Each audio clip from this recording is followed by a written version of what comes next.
अस्सलाम वालेकुम नाजरीन, प्रोग्राम वी टॉक में खुश आमदीद। मैं हूं आपका मेज़बान मियां फराज हुसैन।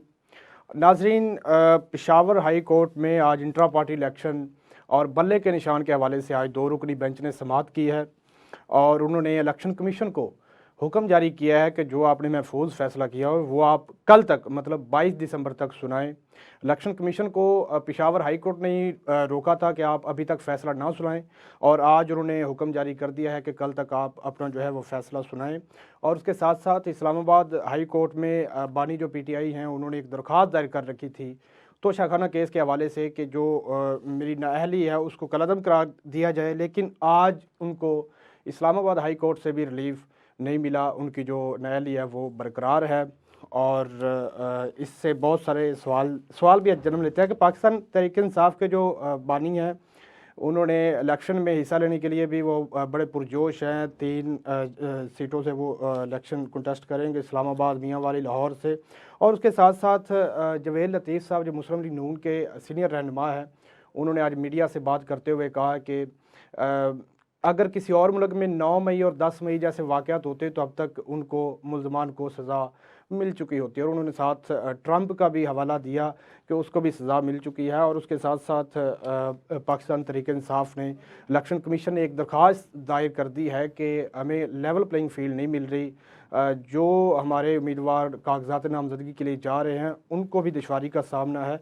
और शर्जील मेमन साहब जो पाकिस्तान पीपल्स पार्टी के रहनुमा हैं, उन्होंने भी आज प्रेस कॉन्फ्रेंस की है और दोनों बड़ी सियासी जमातों पर जो है कड़े वार किए हैं, मुस्लिम लीग नून पर और पाकिस्तान तहरीक इंसाफ पर। उस हवाले से इस तमाम तर सूरत हाल पर बात करने के लिए हमारे साथ मौजूद हैं सीनियर साफ़ी तजियाकार मोहतरमा सफ़ीना खान साहिबा और उनके साथ वारिस रज़ा साहब और उनके साथ रज़ा सैयद साहब हमें ज्वाइन कर चुके हैं। आपका बहुत शुक्रिया, आपने अपना टाइम दिया। वारिस रज़ा साहब, सबसे पहले आपके पास आना चाहूँगा कि आज इस्लामाबाद हाई कोर्ट की तरफ से पाकिस्तान तहरीक इंसाफ के जो बानी हैं उनको जो रिलीफ नहीं मिला, तो जो इलेक्शन में शमूलियत है अब उनकी एक सवालिया निशान नहीं है सर? फराज मियाँ, आपकी आवाज थोड़ी सी क्लियर नहीं आ रही। वारिस अगर रज़ा साहब, काइंडली आवाज़ आ रही थोड़ा, है? जी आपकी आवाज क्लियर नहीं आ रही, अगर दोहरा दे थोड़ा सा सवाल को। वारिस रज़ा साहब, मैं ये सवाल कर रहा हूँ कि आज इस्लामाबाद हाई कोर्ट की जानब से जो बानी पीटीआई हैं उनको रिलीफ नहीं मिल सका। उनकी जो न्यायालय है वो बरकरार है, तो वो तो तैयारी कर रहे हैं 3 जगहों से इलेक्शन लड़ने के लिए भी। तो क्या ये उन पर सवाल निशान या मुश्किल नहीं हो गया उनके लिए? नहीं, सवालिया निशान कम से कम जो है ना वो बिल्कुल यानी पीटीआई के चेयरमैन के लिए तो जरूर हो गया है। और पीटीआई के चेयरमैन को सवालिया निशान जो है ना अपने वकला से करना चाहिए, क्योंकि देखिए अदालत की पूरी अगर आप कार्रवाई सुनेंगे और पूरा जो है ना यानी उसका मतन अगर आप के इल्म में हो, तो बात यह है कि जो पीटीआई के वकला हैं उन्होंने जो है वो केस खत्म करने की तो इस्तदा ही नहीं की है। यानी केस जो है तोशा खाने का, जी। वो उसके सजा के साथ तोशा खाने का केस भी मुंसलिक है। ठीक है ना? तो इस्लामाबाद हाई कोर्ट ने यही तो बात की है कि भाई आप ये जो है ये इस केस से आधी चीज को निकाल कर और आधी चीज पर जो रिलीफ मांगना चाह रहे हैं, तो ये सुप्रीम कोर्ट ऑफ पाकिस्तान के ऑर्डर जो है ना उसके मुनाफी बात है। तो लिहाजा हम आपकी ये बात नहीं मान सकती। तो ये सवाल जो है वो पीटीआई के चेयरमैन को, तो जिन पर वो फख्र करते हैं अपनी वकला टीम पर, या जिनके जिम्मे जिनके हवाले उन्होंने पार्टी कर रखी है, ये सवाल तो उनको उनसे उनको पूछना चाहिए। ये सवाल मेरे लिए नहीं है, इसलिए कि मैं तो बिल्कुल क्लियर हूं कि उनकी मैंने इससे पहले भी आप गालिबन नहीं थे उस जी प्रोग्राम जी। में, मैंने इससे पहले भी ये कहा था कि वो नाअहल हैं और नाअहल ही रहेंगे। जबकि इस पर जो है ना कुछ दोस्तों की राय ये थी कि ऐसा नहीं है। मैंने कहा नहीं, ऐसे ही है। तोशा जी। खाने का केस जो है वो अभी इनके ऊपर तलवार बनकर लटक रहा है, वो नाअहली उनकी खत्म नहीं हुई है। तो वही हुआ जो कि मैं मेरे ख्याल में 1-2 माह पहले मैंने ये बात कही है आपके आपके जी जी। इसी चैनल पर। हम्म। तो मैं ये समझता ठीक। हूँ कि नाअहली की जो सजा है वो उनकी मुअत्तल ही होगी, और मुअत्तल ही है, और वो दुरुस्त फैसला है उनका। इसलिए ठीक है। कि इसमें नाअहली जो है ना, देखिए केस पेश करने वाले की है। केस हम्म। पेश जो किया है, आधा तीतर आधा बटेर तो फराज मियां नहीं हो सकता ना। यानी हम्म। केस एक है। या तो आप ये कह, बल्कि आज इस्लामाबाद हाई कोर्ट ने कहा तो उनके सर वकीला इसका से मतलब है कि कि मियां साहब की नैली खत्म हो जाएगी, वो इलेक्शन लड़ सकते हैं, तो इमरान खान साहब सॉरी बानी पीटीआई वो क्यों नहीं लड़ सकते सर? नहीं तो नवाज शरीफ के मुताबिक अभी तक तो कोई फैसला नहीं आया, ना उन्होंने लेकिन कोई तैयारी अपील तो की है। मुकम्मल है ना, ये खदशा जाहिर किया जा रहा है कि उनको रिलीफ मिल जाएगा।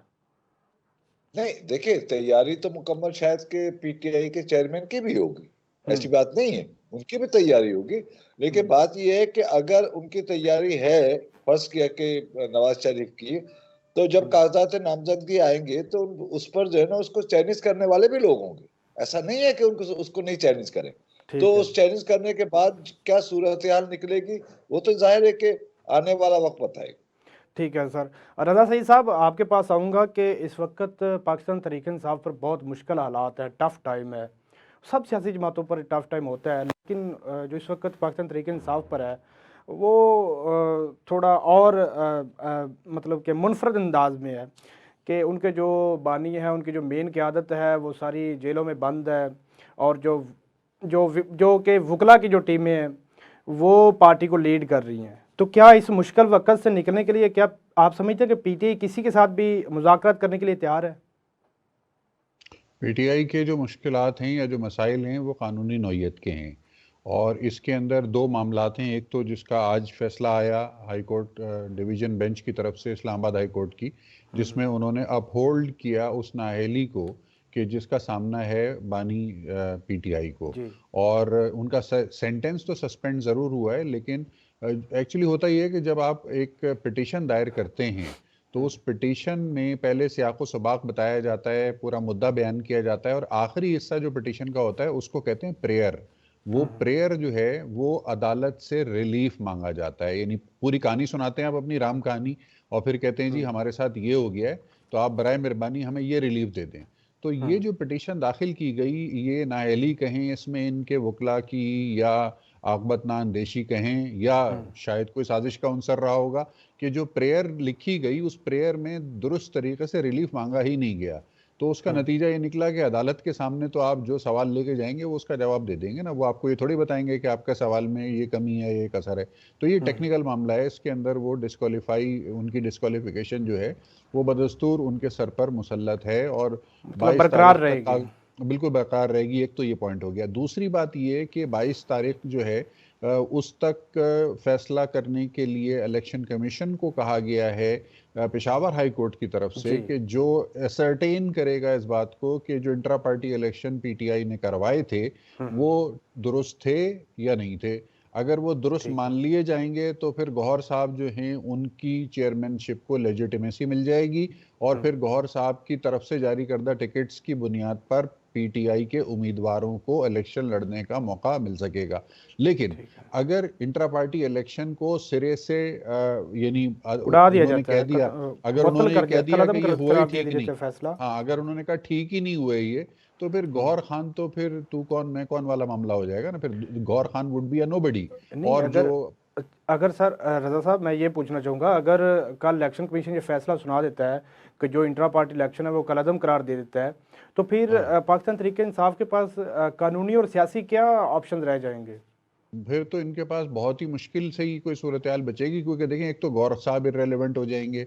दूसरी बात यह कि पार्टी की जब कोई चेयरमैनशिप ही नहीं होगी, कोई स्ट्रक्चर ही नहीं होगा, तो टिकट कौन जारी करेगा, और जब टिकट ही कोई जारी करने वाली अथॉरिटी नहीं होगी सामने, तो फिर पार्टी का इलेक्शन में हिस्सा लेने का पूरा सवालिया निशान हो जाएगा फिर, कि ये पार्टी इलेक्शन में हिस्सा ले भी सकेगी या नहीं, ये सवाल आ जाएगा। और ये मेरा ख्याल है 24 घंटे के अंदर या शायद इसके आसपास किसी टाइम फ्रेम के अंदर इसकी वाज़े सूरत हाल आने वाली है हम सबके सामने, अगर जी। इलेक्शन कमीशन ऑफ पाकिस्तान कल दे देता है फैसला इसके नहीं, ऊपर। लेकिन अगर कल बल्ले का जो निशान है वो छीन लिया जाता है, और जो इंट्रा पार्टी इलेक्शन है उसको मतलब कि ठीक है वो अगर ठीक करवाए हैं, तो बल्ले का निशान पाकिस्तान तरीके इंसाफ से अगर चला जाता है तो फिर जैसे गौहर अली खान साहब ने भी कहा कि जो हमारे उम्मीदवार होंगे वो आज़ादाना तौर पर मतलब कि उनको सफ़र किया जाएगा, और जिससे ये उन्होंने अंदिया भी दिया कि इससे हॉर्स ट्रेडिंग का जो सिलसिला है वो बहुत तेज़ हो जाएगा, बहुत मसाइल पैदा देखें होंगे। बिल्कुल सही बात है। आज़ाद उम्मीदवार के तौर पे जब कोई मुंतखब, चले मान लेते हैं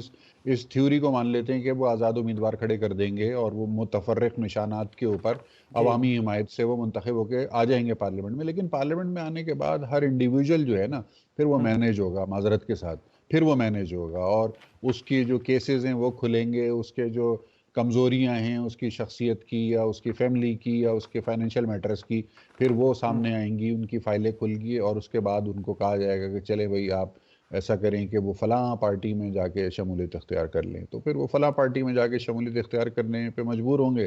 तो ये सारा पूरे जो महल है तहरीक इंसाफ का, ये गिर जाएगा ज़मीन पे। मुझे बहुत ही मखदूश नज़र आ रहा है पीटीआई का इस इलेक्शन में हिस्सा लेने का। ठीक है सफ़ीना साहिबा, मैं आपकी तरफ आना चाहूँगा कि पीटीआई अब तक कोई भी मतलब कि मुनज़्ज़म जो हिकमत अमली है वो सामने नहीं ला सकी।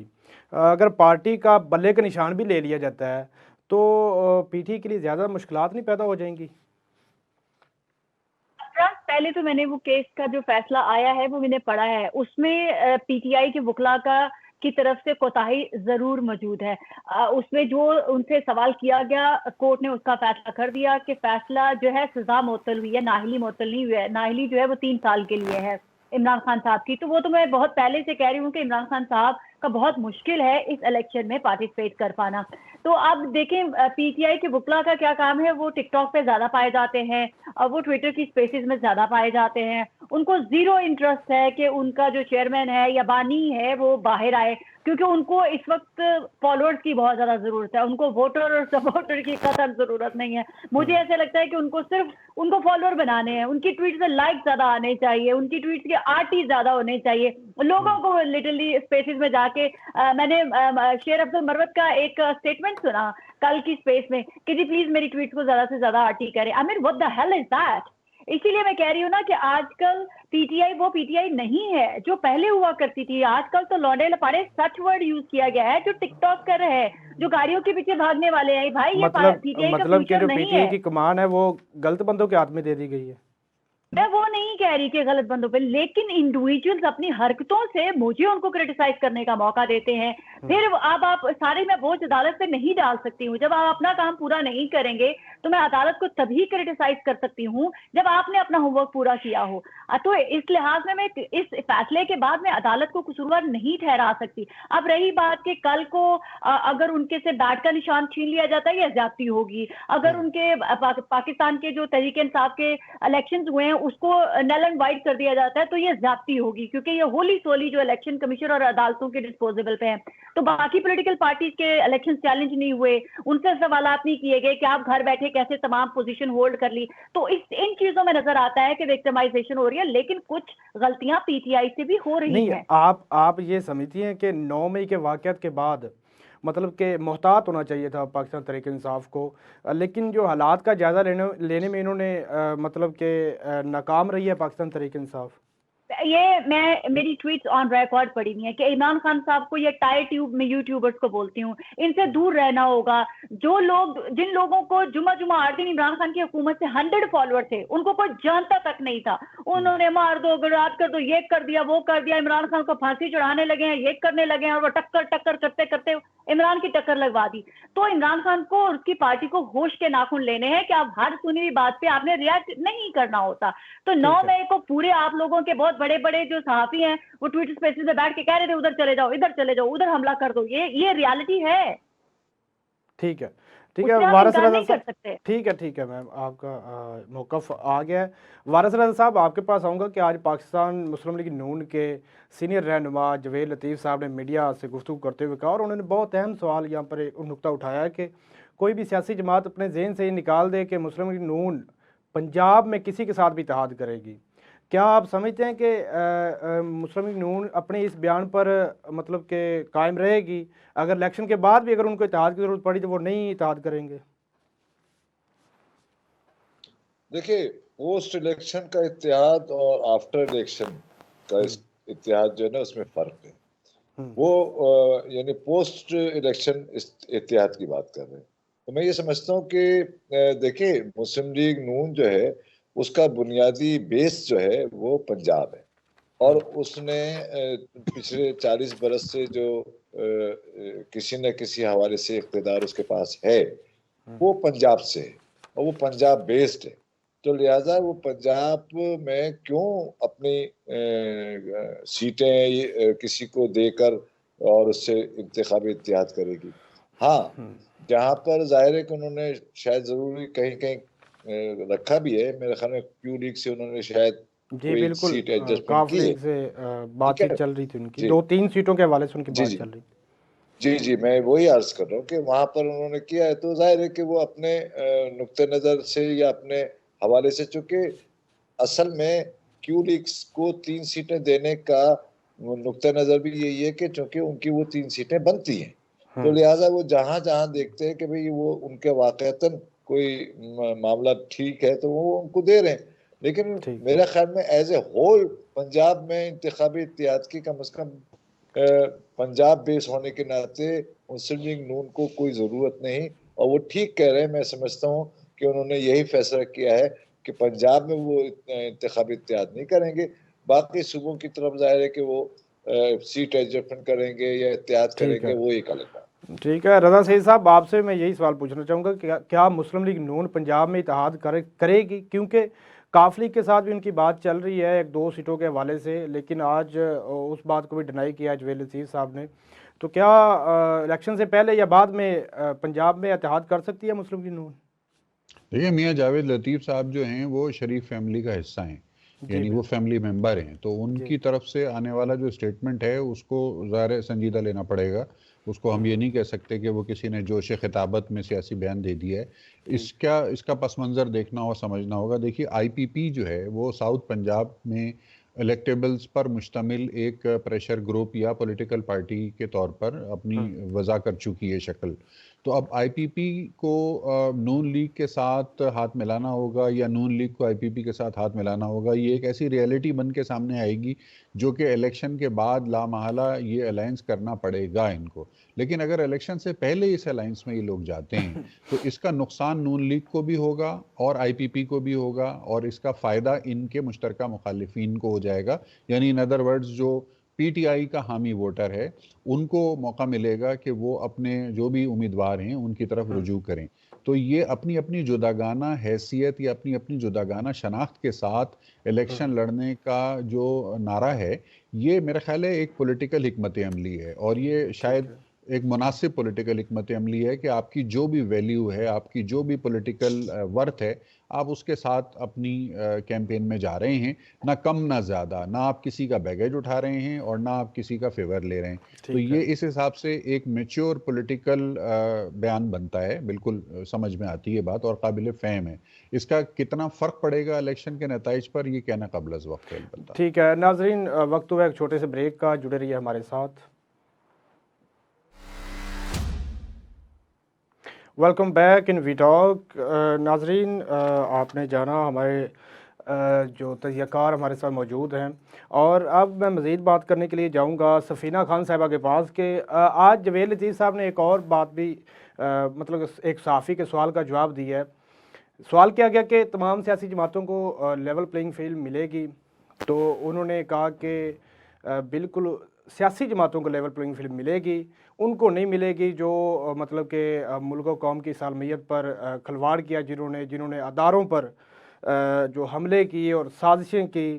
तो क्या आप समझती हैं कि ये क्योंकि सबसे जमहूरी होने का दावा भी मुस्लिम लीग नून ही करती है, तो क्या ऐसे बयान देने चाहिए? अफराज, पहले तो जो जावेद लतीफ हैं, लतीफ जावेद जो इनका नाम है, जावेद लतीफ़। ये नून, हाँ जावेद लतीफ, ये नून लीग को रिप्रेजेंट करते हैं। ये नवाज शरीफ और मरियम नवाज को रिप्रेजेंट करते हैं। ये होल पीएमएलएन को रिप्रेजेंट नहीं करते हैं। इनका जब भी बयान आएगा उसको मैं हमेशा नून एंड मीम मरियम नवाज एंड नवाज शरीफ से रिलेट करके देखती हूँ, शहबाज शरीफ या होल PMLN से करके नहीं देखती हूँ। ये जज्बाती किस्म के हमेशा स्टेटमेंट देते रहते हैं, कभी कभी इनको मजम्मत भी उठानी पड़ती है कि ये ऐसे स्टेटमेंट क्यों दे दिया। तो मैं इनके स्टेटमेंट से ज्यादा सीरियस नहीं लेती हूँ, बिकॉज इट्स नॉट पॉसिबल कि PMLN इत्तेहाद ही नहीं करेगी। मतलब वो कहना चाह रहे हैं पंजाब में वो 2/3 मेजोरिटी के साथ आने वाले हैं। हाँ possible, like how silly is कि कितना ये क्वेश्चन है कि जी वो 2/3 मेजोरिटी, तो इस्तेहकाम पार्टी वहां पर क्या चने की रेडी लगा रही है जिसके लिए वो इतनी तोड़फोड़ की, जो पंजाब के अंदर आजाद कैंडिडेट चले। कहा है ना, नहीं, कॉन्फिडेंस उनका अपने पास रखना चाहिए। वो क्या कहते हैं ना, वाकियों के भी नजरियात हैं, जो ऐसे नहीं उठ के आ गए, उन्होंने हारने के लिए नहीं आए हैं। पूरा चंक जो इस्तेहकाम पार्टी है वो हारने के लिए नहीं आए हैं कि जी हमें हरा के हमें साइडलाइन कर दिया जाएगा और PMLN को जो है वो पूरा पंजाब दे दिया जाएगा। ऐसा कुछ नहीं होने वाला। और अगर ऐसी ही बात थी तो मियां साहब एक एक छोटी छोटी पार्टियों के पास क्यों जा रहे थे, चल के घर में लोगों के पास क्यों जा रहे थे, नॉक करके डोर के, जी हम आपके साथ इत्तेहाद करना चाहते हैं। उस वक्त तो इनकी पॉलिसी को बड़ा कौमी पॉलिसी समझा जा रहा था कि जी नवाज शरीफ सबको साथ लेके चलना चाहते हैं। और अब ऑल ओवर सडन क्योंकि PTI जो है उसके ऊपर अभी तक वो खत्म ही नहीं हो रहा, जो उनके ऊपर एक एक एक रियासत का एक जबर है, तो इनको और कॉन्फिडेंस आ रहा है कि हम कल ही काफी हैं। ऐसा नहीं होने वाला। इनको इत्तेहाद ही नहीं, इनको हुकूमत बनाने भी बड़ी मुश्किल पेश आएगी। मार्क माय वर्ड्स, ये पंजाब इनको होली सोली नहीं दिया जाएगा। ठीक है, वारिस रज़ा साहब आपके पास आऊँगा कि आज उन्होंने ये भी दावा किया है कि पाकिस्तान में इस वक्त जो हालात हैं, पाकिस्तान में बहरान जो पैदा हो चुका है, इस सब का हल जो है, इस सब को ख़त्म सिर्फ एक शख्सियत कर सकती है, वो है मियां मोहम्मद नवाज शरीफ साहब। तो सर सवाल ये बनता है कि जो पिछले 16 माह हुकूमत की उनके भाई वज़ीर आज़म थे, तो उनके पास ऐसी क्या स्ट्रेटजी है, क्या ऐसी कुछ चीज़ है जो उन्होंने अपने भाई को नहीं बताई और खुद आकर इम्प्लीमेंट करवाना चाहते हैं? देखिए जहाँ तक जावेद लतीफ़ साहब का ताल्लुक है, वो ये बात कह सकते हैं, चूँकि ज़ाहिर है कि वो अपने मुस्लिम लीग नून की नुमाइंदगी करते हैं, ठीक है, और नुमाइंदगी करना कोई बुरी बात नहीं है, और उस नुमाइंदगी के हवाले से अपना नहीं, नुक्ता नज़र मैं पेश जानना चाहता हूँ करना। कि इस बात में हकीकत कितनी है सर? मैं ये समझता हूँ कि वो ठीक, ये देखिए ये बिल्कुल ठीक बात है कि नून लीग का, मैंने पहले आपसे कहा कि नून लीग का बेस जो है ना, होम ग्राउंड, वो है पंजाब। पंजाब में नून लीग किसी से कोई शेयर नहीं करेगी और ना करना चाहती है और ना उसको सूट करता है। और जहां तक इस बात का ताल्लुक है कि वो अपने अंदर, देखिए एक बात याद रखिए कि सियासी दानिश, बार बार मैं लफ्ज एक इस्तेमाल करता हूँ, जब तक आप सियासत में सियासी दानिश का मुजाहरा नहीं करते, उस वक्त तक जो है ना, आप किसी भी नतीजे पर या किसी भी दुरुस्त नतीजे पर नहीं पहुंच सकते। अभी सफीना ये बात कह रही थी कि जनाब वो इत्तेहाद करते फिर रहे थे, तो इस बात को क्लियर हो जाना चाहिए कि उन्होंने पंजाब के हवाले से कोई इत्तेहाद नहीं किया। उन्होंने यानी बलूचिस्तान में गए हैं, उन्होंने सिंध गए हैं, वो खैबर पख्तूनख्वा गए हैं, वहां पर उन्होंने इंतखाबी इत्तेहाद बनाने की कोशिश की है, सीट एडजस्टमेंट करने की कोशिश की है। पंजाब के हवाले से उनका स्टांस जो है ना, वो काफली के साथ भी जावेद कोई बहस हुई, बातचीत हुई है ना उनकी? जी, वही मैं आपसे अर्ज कर रहा हूँ कि उनका स्टांस जो है ना, पंजाब के हवाले से बिल्कुल क्लियर है, और पंजाब में वो किसी की शेयर को चाहते ही नहीं है, क्योंकि पंजाब में अगर उनका शेयरिंग करेंगे तो उनका बेस, देखिए इस बात को समझें, सियासी है ये बात, ये सियासी दानिश का मसला है कि जब बेस ही आपका उड़ जाएगा, जब बेस ही जो है ना कंप्रोमाइज हो जाएगा, तो फिर आप कहां पर जाके खड़े होंगे। तो ये वो हारे या जीते ये एक अलग मसला है, लेकिन बेस को छोड़ देना क्यों। और दूसरी है कि जो IPP है ना, उनका कोई बेस नहीं, कोई बेस नहीं। IPP का इवन के लैया की सीट पर उनका, विहाड़ी की सीट पर उनका बेस नहीं है, वो खुद हार चुके हैं वहां से। अलीम खान खुद हार चुके हैं नून लीग के मुकाबले में। तो बात यह है कि जिन पार्टियों को कोई बेस ही नहीं है, हाँ जिनका बेस है, आप देखिए वो गुजरात गए, उन्होंने जाके क्यों बातचीत की। तो बेस जो है ना, बेस बहुत बुनियादी बात होती है, और बेस के बगैर जो है ना पॉलिटिकल पार्टी नहीं चला करती है और नहीं अपनी स्ट्रेटेजी बनाया करती। ठीक है, रज़ा सैयद साहब आपके पास आऊँगा कि आज फिर एक दफ़ा पाकिस्तान तहरीक इंसाफ ने उनको लेवल प्लेइंग फील्ड पर ना मिलने पर उन्होंने आज इलेक्शन कमीशन से रजू कर लिया है उन्होंने ये एतराज़ उठाया है कि हमारे जो भी उम्मीदवार जाते हैं कागजात नामजदगी के लिए, उनको मतलब कि दुश्वारी का सामना करना पड़ता है या फिर उनसे छीन लिए जाते हैं। और ये भी उन्होंने कहा कि उन्होंने शवाहिद भी इसके साथ दरख्वास्त के साथ ऐड किए, जो वीडियो बयान वगैरह जो गुज़श्ता कल वाले दिन या परसों वाले दिन जो भी मामलात हुए, तो ये क्यों ऐसे मामला चल रहे हैं या दिन ब दिन क्यों ये शिकवे शिकायतें कर रहे हैं पाकिस्तान तहरीक इंसाफ वाले भी इलेक्शन कमीशन से? शिकायत देखें, शिकायत करना तो एक पॉलिटिकल वो है प्रोसेस का, जो इस वक्त सूरत हाल है उसमें उनके पास शिकायत करने के अलावा शायद और कोई ऑप्शन नहीं है। जहाँ तक इस बात का ताल्लुक है कि उनके उम्मीदवारों के कागजात फाड़ दिए गए, तो ये सवाल कल से ज़ेर गर्दिश है और हमने कई लोगों से, पीटीआई के लोगों से ये पूछा कि अगर आपके लोगों के साथ ऐसा हुआ है तो कोई फहरिस्त बनाइए, आपने उन नामों को मुरतब किया है, लिस्ट बना के आप मीडिया के सामने पेश कीजिए कि जी हमारे ये 150 अफराद या 200 अफराद नहीं, थे एक तो कल उमैर जिनके न्याजी साथ। साहब के वालिद साहब के साथ जी, ये हुआ है पूरी ना लिस्ट वाक़या। आनी चाहिए। मतलब जिस जी। तरह से खबर चल रही है ना व्हाट्सएप के ऊपर या ट्विटर के ऊपर या सोशल मीडिया पे, तो उससे एक अवामी तासुर ये पैदा हो रहा है। हर आदमी जो इस बारे में कुछ भी नहीं जानता, वो भी यही बात कर रहा है कि जी पीटीआई के लोगों के कागजात जमा नहीं करने दिए जा रहे हैं, उनको फाड़ के फेंका जा रहा है। आप उनसे अगला सवाल पूछें कि जी किन किन लोगों के साथ ये हुआ है, तो दो के बाद तीसरा नाम बताने वाला कोई भी नहीं है। तो लेकिन ये उन एक दो के साथ परसेप्शन क्यों है। है सर? सवाल तो ये भी है। देखें, हाँ, ये इसमें बिल्कुल ये चीज़ है, अपनी जगह है कि अगर पीटीआई का कोई रुकन ढोल बाजे लेकर जाएगा, बैंड बाजे के साथ जाएगा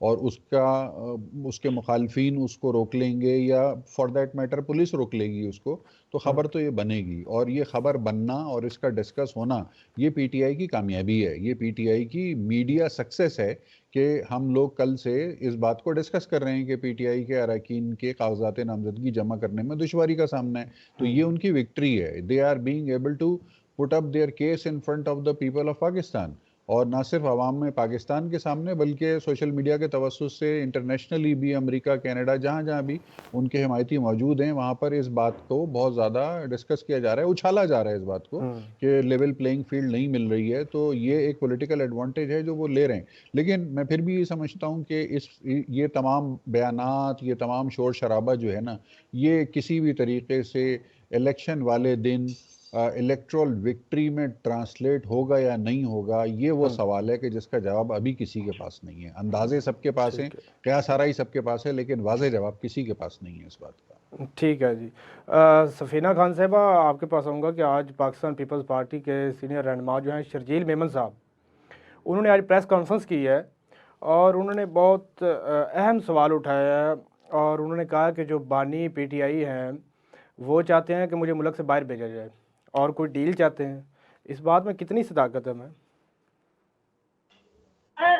मैं इनकी बात को इतना सीरियस नहीं लूंगी, क्योंकि इमरान खान साहब पाकिस्तान से बाहर नहीं जाएंगे, चाहे अब कुछ भी हो जाए, क्योंकि उनको पता है उनकी पार्टी छीन ली, उनकी हर चीज सबटाज कर दी, तो अब वो पाकिस्तान से बाहर क्यों जाएंगे? और वैसे भी उनकी 3 साल की नाअहली है, वो तो 3 साल में वैसे ही खत्म हो जाएगी, दोबारा वो पाकिस्तान की जो सियासत के अंदर पार्टिसिपेट प्रैक्टिकली हिस्सा ले सकेंगे। तो शर्जील मेमन की इस बात से मैं लेकिन इत्तेफाक नहीं करती मुश्किल हूँ। वक्त से निकलने के लिए एक यू टर्न भी तो लिया जा सकता है ना, इस बात में तो कोई दो राय नहीं है। नहीं, अगर वो बीमार हो जाते हैं, कुछ हो जाता है और अगर उनको इलाज के लिए बाहर जाना पड़े, तो वो उसमें हम कुछ नहीं कह सकते। नवाज शरीफ साहब भी इलाज के लिए बाहर गए थे, लेकिन वो खुद नहीं चाहेंगे कि वो पाकिस्तान से बाहर जाएं। ये बात तो इट्स वेरी ऑब्वियस हो। जिस तरह से उनके अभी सियालकोट से कोई शख्स पेपर जो है वो जमा करवाने के लिए जा रहे थे, तो वो यूं ही बिल्कुल, बाहर बिल्कुल। निकले और उनको पुलिस ने धर लिया। तो देखिए, पीटीआई के साथ जाती हो रही है, और जब जो भी किसी के साथ, चाहे वो अपने वक्त का जालिम था, लेकिन जब वो मजलूम है, उसके साथ जाती हो रही है, तो उसके साथ आवाज उठाना, उसके लिए आवाज उठाना हक है। तो अभी पीटीआई के साथ जुल्म हो रहा है। वो भी जालिम थे एक जमाने में, उन्होंने भी पीएमएलएन पे बड़े जुल्म किए, उन्होंने भी उनके लोगों के पकड़ तकड़ की, उन्होंने भी सब कुछ किया। लेकिन एक बात है मोहतरमा, उन्होंने मतलब कि लोगों के घरों में छापे, उनके बेडरूमों तक घुसना, ये सब कुछ नहीं था वैसे पहले।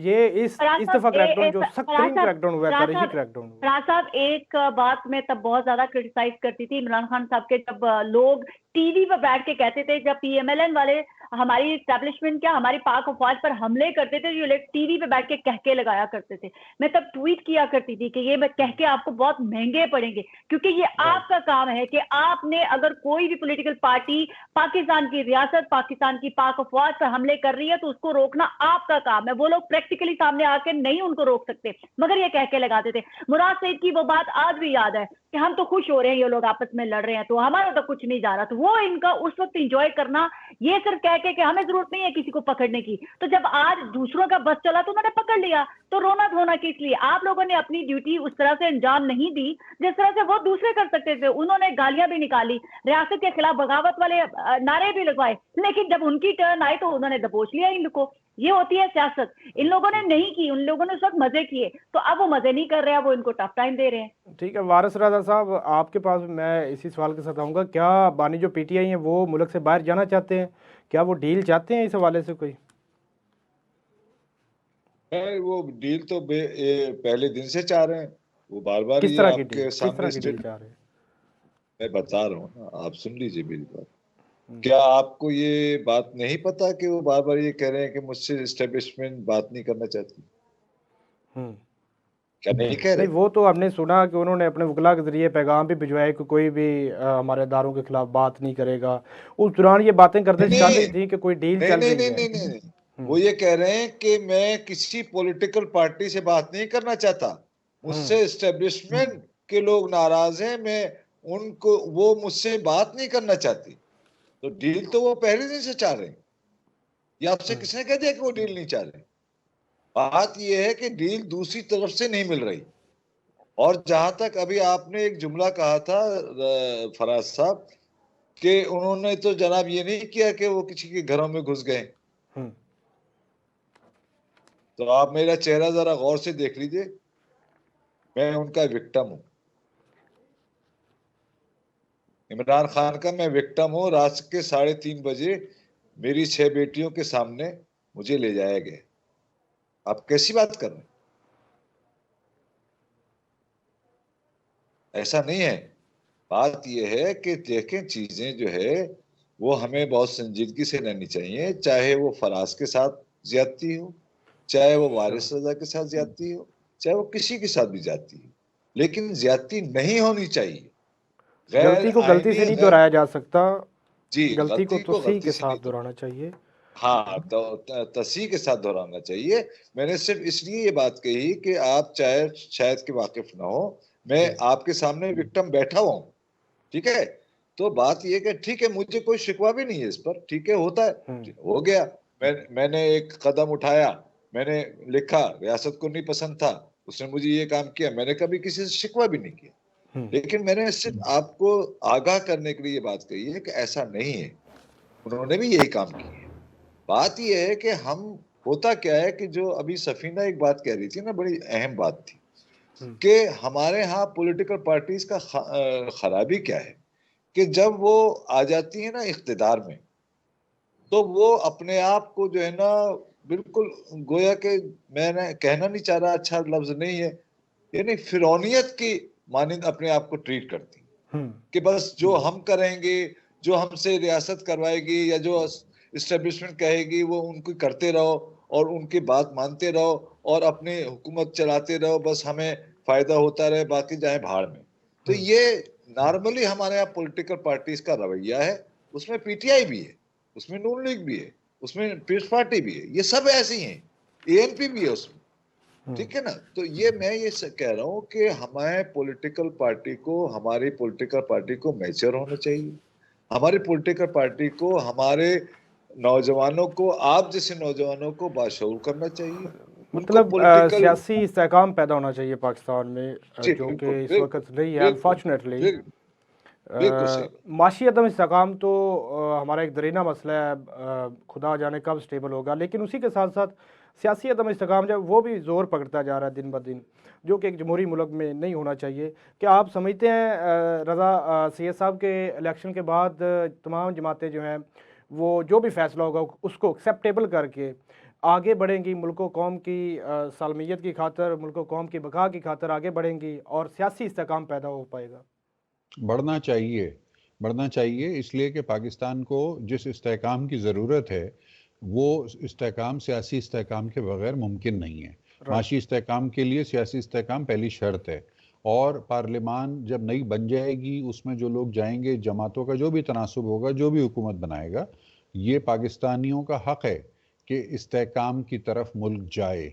और ये पाकिस्तानी अवाम को अपनी तवक्कुआत रखनी चाहिए नई आने वाली पार्लियामान से कि वो मुल्क में सियासी इस्तेहकाम और फिर उसके ऊपर माशी इस्तेहकाम लेकर आएगी। लेकिन कुछ लोग बहरहाल इस मूड में नज़र आ रहे हैं कि वो वक्त से पहले लेवल प्लेइंग फील्ड ना होने के नारे लगा रहे हैं, फेक न्यूज़ फैला रहे हैं, झूठ और सच की आमेजिश से आवाम को गुमराह कर रहे हैं।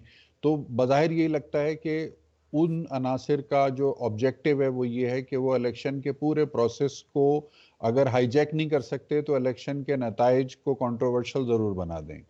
और ये वही लोग हैं कि जो पिछले 2 साल से पाकिस्तान की जड़ों को हिला रहे हैं। ये वही लोग हैं जो पाकिस्तान की सियासी अदम इस्तेहकाम की आड़ में पाकिस्तान की एग्जिस्टेंस को थ्रेटन कर रहे हैं। और ये वो लोग हैं कि जिनसे निमटने के लिए जिस किस्म के सख्त कानूनी इक़दामात की ज़रूरत है, मेरा ख्याल है अभी तक वो कानूनी इक़दामात पूरी तरह से उठाए नहीं गए हैं। ये मुझे कहना नहीं चाहिए, लेकिन जो लातों के भूत होते हैं वो बातों से नहीं मानते हैं। अगर आप समझते हैं कि अवामी हिमायत जो है वही आपके लिए काफ़ी है, तो फिर इलेक्शन पर ही इन्हिसार आपको करना चाहिए। फिर आपको इस बात का बिल्कुल भी बंदोबस्त नहीं करना चाहिए कि आपके परों में इतनी हवा भर जाए कि आपकी उड़ान उस खिड़की तक हो जाए कि जिसके पीछे बैठे हुए ताकतवर गैर मुंतखब लोगों से आप किसी किस्म की रियायत लेना चाहते हैं। ये कोई तरीक़ा नहीं है कि आवाम को बेवकूफ़ बनाओ, उनकी हिमायत से अपने परों में हवा भरो और फिर जाके डील कर लो और डील करके अपने लिए मरात ले लो या अपने लिए हुकूमत ले लो। ये तमाशा मज़ीद नहीं चलना चाहिए। और ये मैं सबके लिए बात कर रहा हूँ, किसी एक पॉलिटिकल लीडर के लिए बात नहीं कर रहा, मैं तमाम पॉलिटिकल लीडर्स के लिए बात कर रहा हूँ कि ये खेल अब ख़त्म हो जाना चाहिए। ठीक अवामी ठीक है हिमायत से रज़ा आइए सैयद और साहब, जमहूरियत का फ़रोग़ आखिरी दीजिए। सवाल मैं पूछना चाहूँगा। At the end of programme I want to know about the final day of election. मैं तीनों से पूछना चाहूँगा कि सबसे पहले रज़ा सैयद साहब आपसे पूछना चाहूँगा, क्या 8 फरवरी को इलेक्शन हो पाएंगे? मुश्किल लग रहा है। अभी एक ताज़ा तरीन जो स्टेटमेंट चला है आर्मी चीफ से मंसूब, अभी मेरे पास उसकी कोई तस्दीक नहीं है, लेकिन उनसे मंसूब जो खबर चल रही है सोशल मीडिया पे, उसमें कुछ इस तरह की बात की गई है कि लॉजिस्टिक वजूहात की बिना पे एक आध हफ्ता आगे पीछे शायद 8 तारीख से हो जाए किसी कारोबारी मामलात। शख्सियत ने मेरे ख्याल में की है बात ये भी। हाँ, मतलब ये किसी ने एट्रीब्यूट किया है, अभी इसकी कोई तस्दीक नहीं है, लेकिन बहरहाल एक र्यूमर के तौर पे चल रही है कि एक आध हफ्ता या 10 दिन आगे पीछे हो सकता है।